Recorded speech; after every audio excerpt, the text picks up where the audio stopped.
Oi, gente, tudo bem? Hoje vamos falar sobre o Fundo Rural. Depois de mais de 12 anos de debate, o agronegócio venceu essa batalha.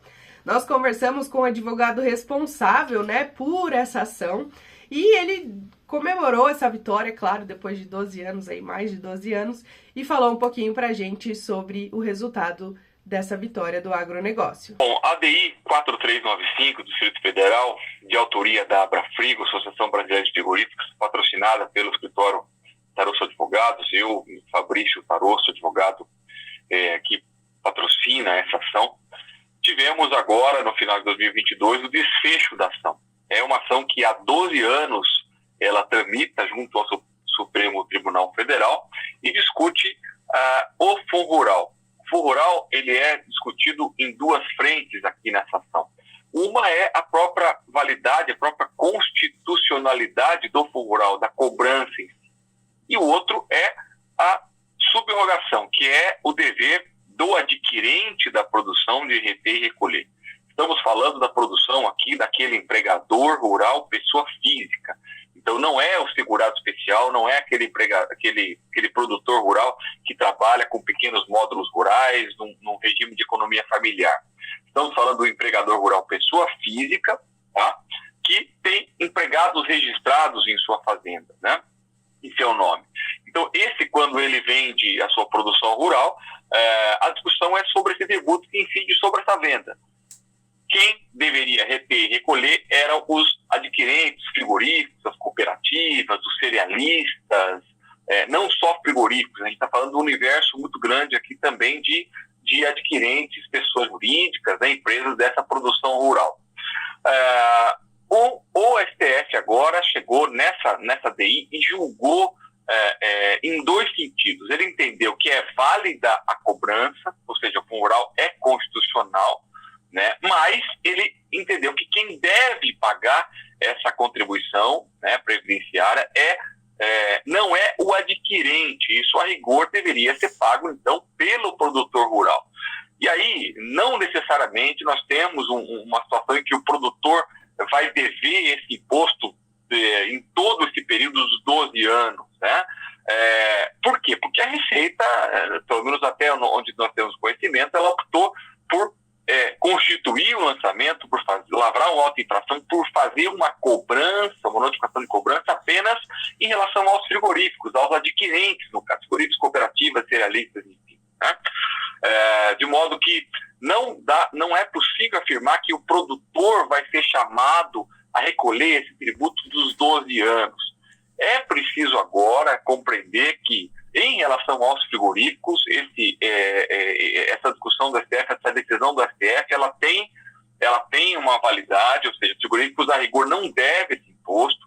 No meu entendimento, é possível que os frigoríficos possam restituir aquilo que foi pago, né? Claro que isso cabe uma análise caso a caso, mas é possível que os frigoríficos restituam, mas o passivo dos frigoríficos, a cobrança que a Receita vem fazendo nos frigoríficos, no nosso entendimento, ela deve, então, ser anulada, né? Deve ser cancelada a cobrança dos frigoríficos. E para os produtores, é preciso que a Receita notifique esses produtores e nós entendemos que vai haver alguma dificuldade da Receita nesse sentido, porque a Receita, ao invés de cobrar de um frigorífico, ela vai ter que cobrar de 10, 15, 20 produtores. Então, ela talvez não tenha mecanismo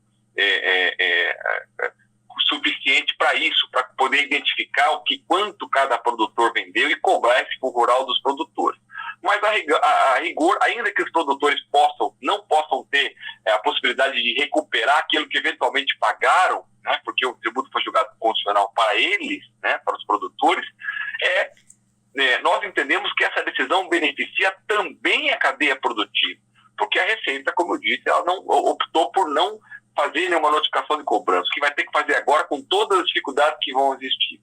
Outra coisa importante, uma vez decidida que não há a validade da subrogação, enquanto não vier lei definindo sobre a possibilidade de cobrar do adquirente, porque é isso que o Supremo julgou inconstitucional, enquanto não vier uma lei, for editada uma lei, não é possível a cobrança desse tributo daqui para frente, né? Então, a orientação que nós estamos dando enquanto não proclamado o resultado pelo Supremo, lembrando que foi julgado, terminou dia 16 de dezembro, hoje nós estamos no dia 20 de dezembro, quer dizer, o Tribunal, o STF entra em recesso, deve iniciar suas atividades só em fevereiro, com a publicação do acórdão, a partir da publicação do acórdão, que vai se verificar a questão da possibilidade, se os frigoríficos, se os produtores devem ou não, frigorífico, no caso, devem ou não parar de reter esse imposto. Mas a orientação é que continuem fazendo a retenção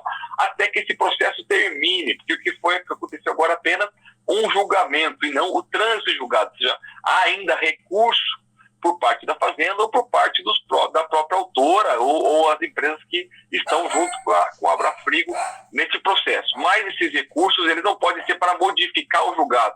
Eles podem ser para esclarecer algum ponto obscuro, eventualmente, e para talvez tentar uma modulação de efeitos. O que é modulação de efeitos? O Supremo pode vir lá em fevereiro, a partir de fevereiro, dizer que essa decisão vale só daqui para frente.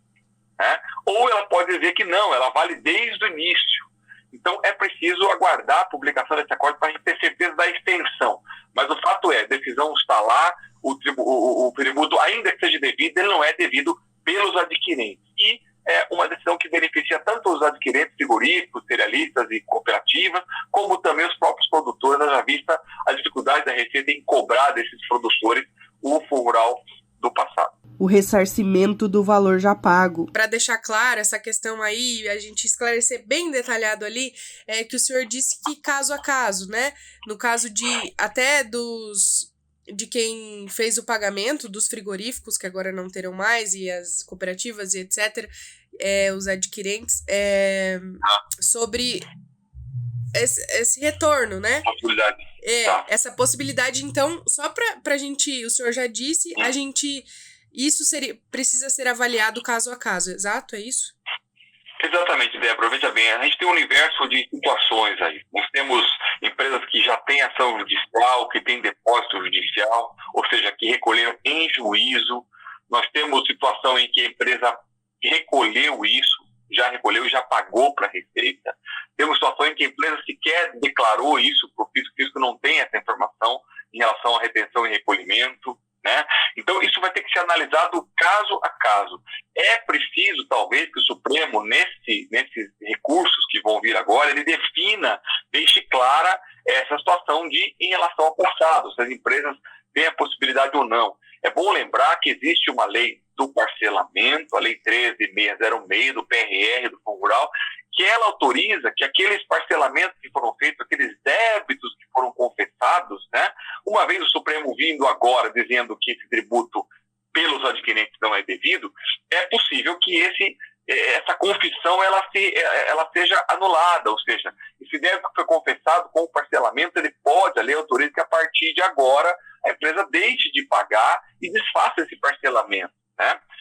Mas a dúvida é em relação ao passado. Então, o passado a gente tem que analisar caso a caso, né? Por isso que até o escritório fica à disposição aí dos associados e também de todos os clientes que tiverem, né, esse interesse de verificar caso a caso. No nosso entendimento, há sim a possibilidade, né, de discutir, de restituir esses valores já recolhidos. O que esperar daqui para frente? A gente precisa da publicação, da proclamação do resultado, né, a publicação do acórdão e o trânsito julgado, que a gente chama, né, os eventuais recursos, mas esses recursos, eu gosto de frisar, eles não vão reverter a decisão que foi dada, eles só vão dar um alcance, né, maior ou menor, enfim.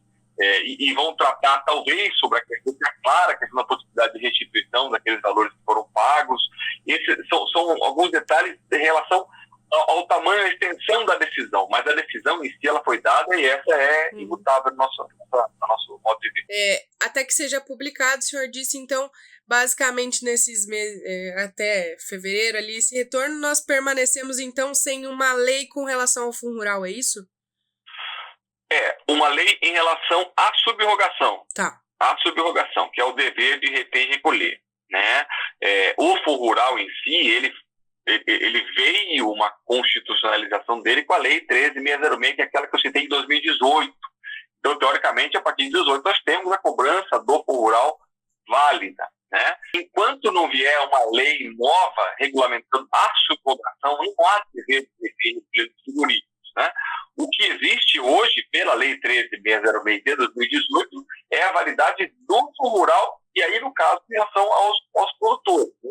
Por isso que a nossa orientação é, enquanto não tiver a publicação do acordo, enquanto não tiver esses recursos, eventualmente, para discutir a questão da omissão, de obscuridade, ou da extensão desse julgamento, não a reversão dele, mas a extensão dele, a gente tem orientado as empresas continuarem a fazer a retenção e o seu recolhimento, eventualmente o depósito em juízo, né? Até melhor o depósito em juízo, porque o recolhimento, depois de pagar, pode ser que a empresa tenha mais dificuldade para poder recuperar isso